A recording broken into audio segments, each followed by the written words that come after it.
இது ஃபர்ஸ்ட் மலேசியாவின் செய்திகள் உங்களுக்காக.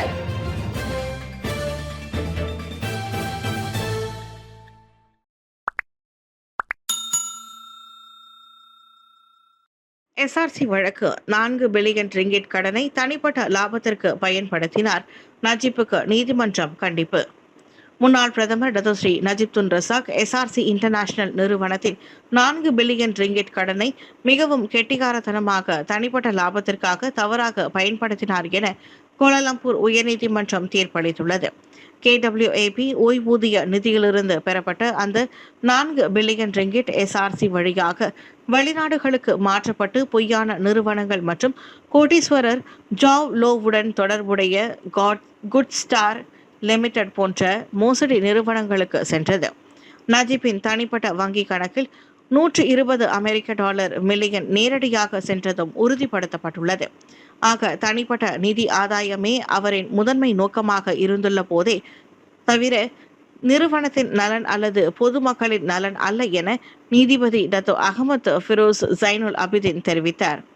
பொதுமக்களின் நலனை பொருட்படுத்தாமல் பிரதமர் மற்றும் நிதி அமைச்சர் என்ற அதிகாரத்தின் மூலம் அரசு அதிகாரிகளை பயன்படுத்தி மோசடியை மறைத்து அதிகார துஷ்பிரயோகத்தில் நஜீப் ஈடுபட்டார்.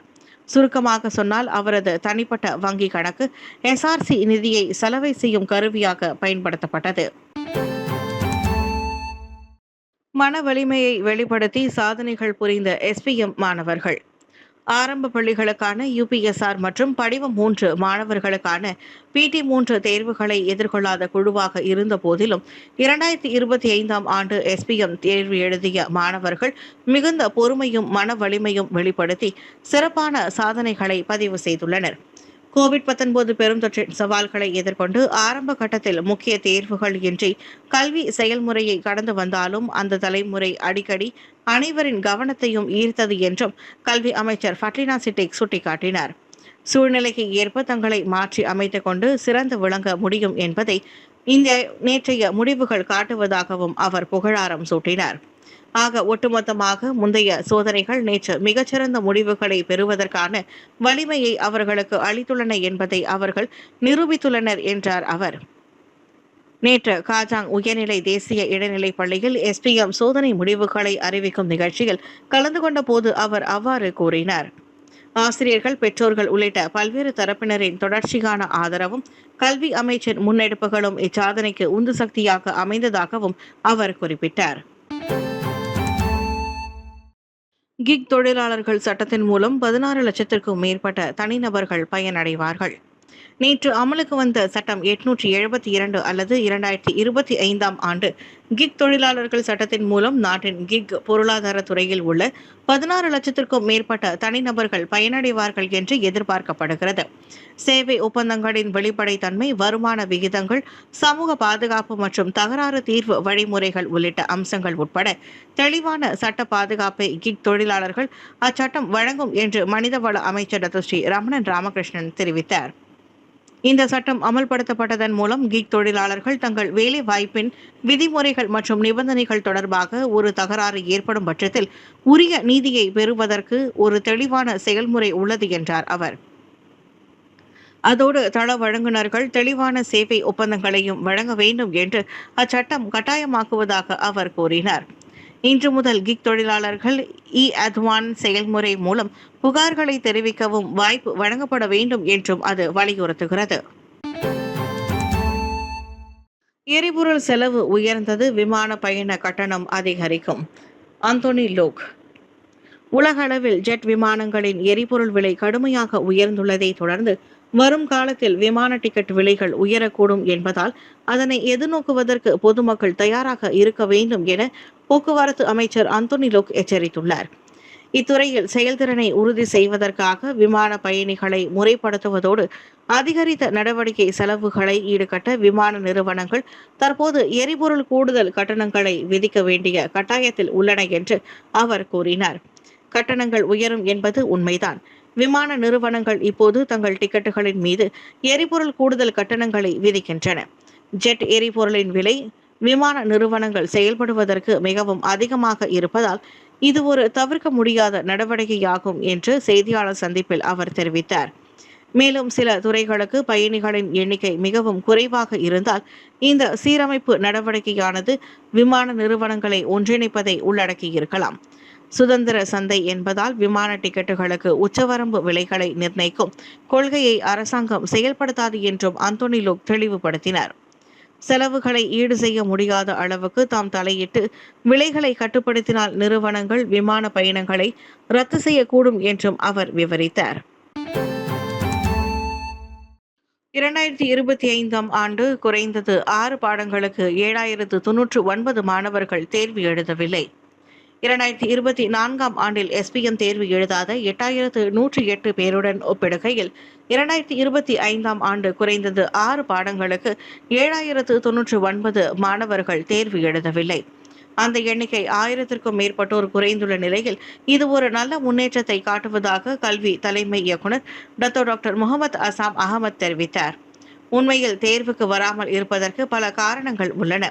வேலை, வெளிநாடு செல்வது, விபத்துகள், குடும்ப பிரச்சினைகள், உடல்நலக் கோளாறு, போக்குவரத்து சிக்கல்கள், உயிரிழந்தவர்கள் மற்றும் அமலாக்க தரப்பினரால் கைது செய்யப்பட்டவர்கள் என பல காரணங்கள் உள்ளன.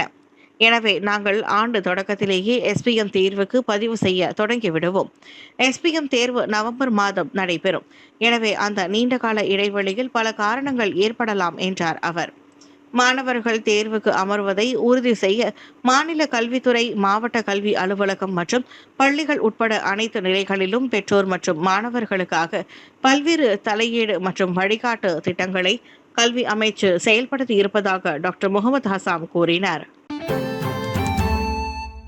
சுற்றுப்பயணிகள் கூடும் இடங்களில் சுற்றித் திரியும் சட்டவிரோத புகைப்படக்காரர்களில் மேலும் 25 பேர் கைது.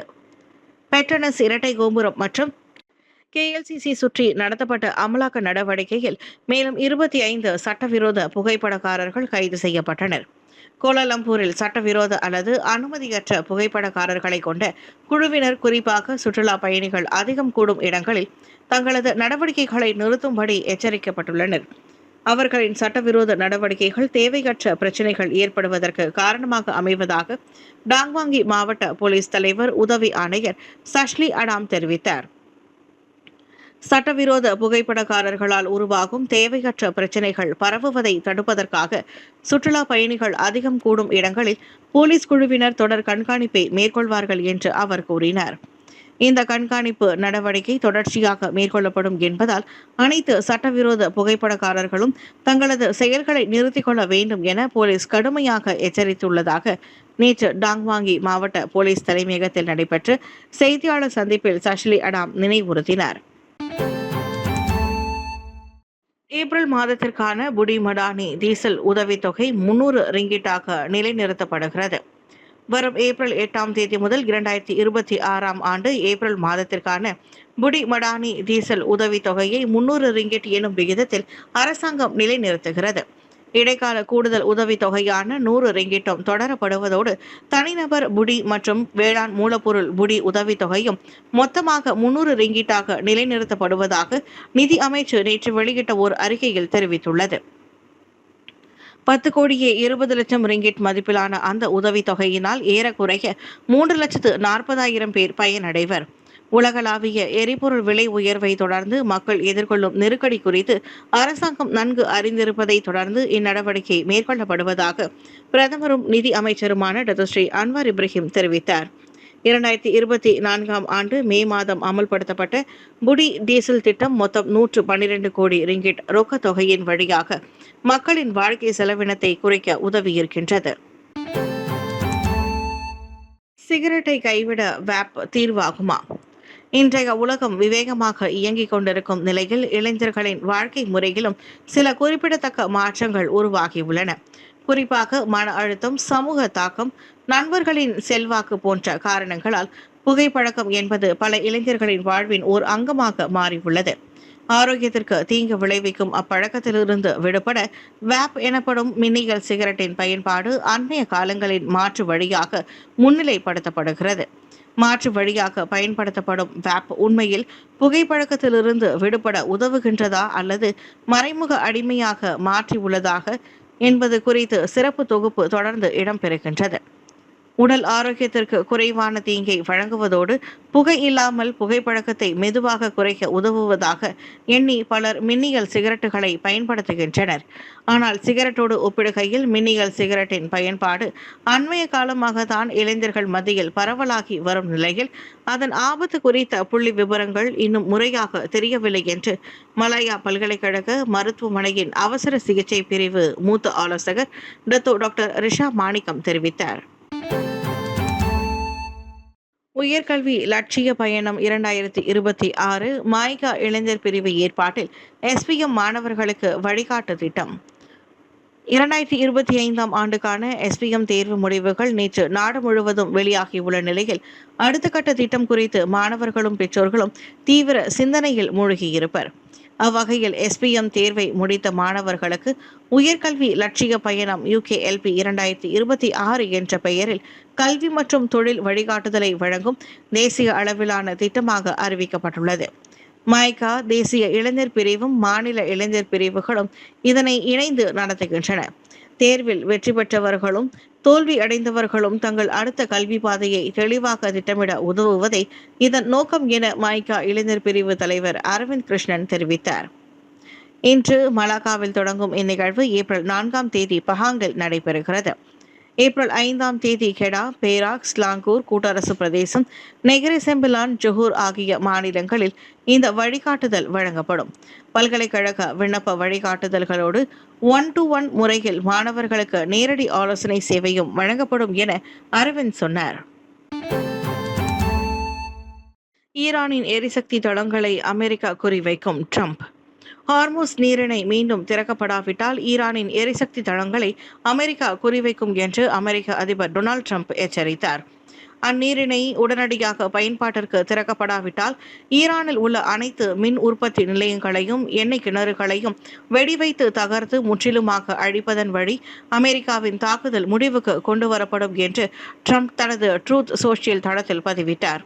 ஹார்முஸ் நீரிணை உடனடியாக திறக்கப்படாவிட்டால் வேண்டுமென்றே இதுவரை தொடாத ஈரானின் அனைத்து மின் உற்பத்தி நிலையங்கள், எண்ணெய் கிணறுகள் மற்றும் கார்க் தீவுகள் ஆகியவற்றை வெடிவைத்து தகர்த்து தங்கள் இலக்கை முடிவுக்கு கொண்டு வரப்படும் என்று ட்ரம்ப் குறிப்பிட்டார்.